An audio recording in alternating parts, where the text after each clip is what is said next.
rise in social media over the past decade or so, we've seen that the key to success for many people has been their social media presence. So here with tips on gaining traction to your social media pages is Meghan Rothschild, president of Chick Media. How are you today? I'm doing well. Thanks for having me. Of course, always so fun. Yeah. Social media, it is honestly so important.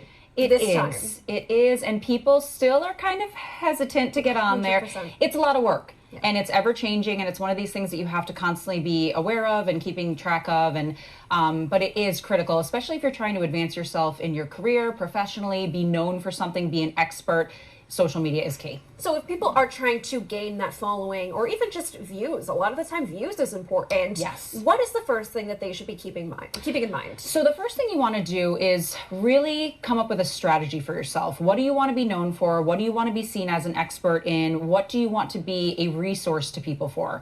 What is the problem you can solve for other people? So if you are an expert marketer, or you sell houses, or you do mortgages or financial investment, figuring out what you want your key messages to be, what's going to make you unique, different from your competitors, that's all going to help support your content goals. And it's going to help educate your audience about, again, what it is you want to be known for. And should there just be one social media page? Should they branch themselves out into, there's Twitter, there's Instagram, there's TikTok, there's options. Everything, you name it. So Right. Where should people be focusing? That's a great question. So I always like to say to people, it really depends on the audience you're trying to reach, right? So each social media platform has a different audience that is very active in using that platform. So the first thing you're going to want to do is figure out who you're trying to talk to. Is it women, ages 25 to 45? Is it men 50 plus?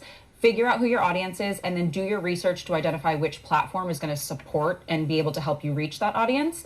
And then it's about also your capacity, right? So if you find maybe 2 or 3 platforms would help you communicate to that audience, but you just simply don't have the time to be on 2 or 3 platforms, because you do have to produce custom content. Yeah. Pick one and do it really, really well. Don't try to spread yourself too thin. And that's a good point. If you do one really, really well, then you're going to gain that traction there. Yeah. And ultimately, that's the goal. Right. I always say I can raise one child, and my child is Instagram. Yeah. That's it. That's the one I invest a lot of time in. Sure. I have presence on the other platforms that's very sort of preliminary, just kind of little posts here and there, but Instagram's the one that I focus on more. So whatever that platform is going to be to you, whether it's LinkedIn, if you want to do business to business communication, keep everything highly professional, you're more on the storytelling side with Instagram, or you're trying to kind of hit a broad audience on Facebook, just pick one and come up with a plan and do it really well. Something with Instagram is you can collaborate with other people. You can share one post and it's Yes. going to show up on the 2 different pages. Yes. How important are collaborations? Oh, they're so important. This is something that's relatively new in the world of Instagram, and I love it.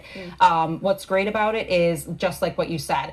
If I post something and I request you as a collaborator, I'm now in front of your audience and you're now in front of my audience, which helps amplify. And that's going to be good for engagement, more eyeballs on the post. It doesn't necessarily mean you're going to get thousands of new followers or all of a sudden everyone's going to start liking your posts, but watch those views, especially if you're posting an Instagram reel or a video of any type. It's less now about who's liking and resharing and more about who's viewing, because we've gotten into this habit of what we call doom scrolling. And TikTok taught us that. We go on and we just kind of consume the media without interacting with it. So watch the views, don't necessarily worry about the likes. Interesting how that's changed. It has changed because we were all about the heart. We wanted the like, we wanted the comment, and that is very important for engagement.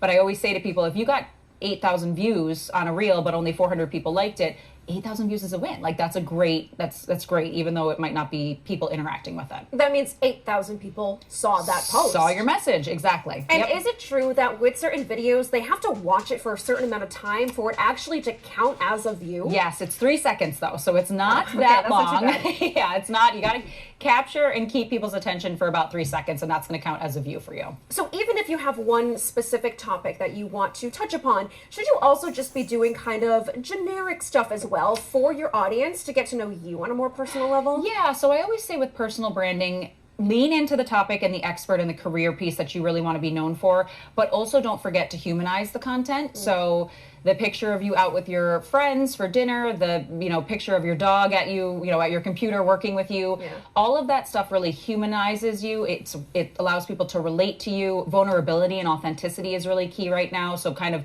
showing yourself a little frazzled or maybe not in perfect condition, that's relatable as well to people. So definitely the personal touch works as well. It is so important to have that social media presence. It's Yes. the way that we're shifting, truthfully. It's how people learn about us. It's how we're communicating. It's key. So these are great things for people to keep in mind. Thank you for coming on today. Yeah, thank so you good for having to see me. you. Good to see you too.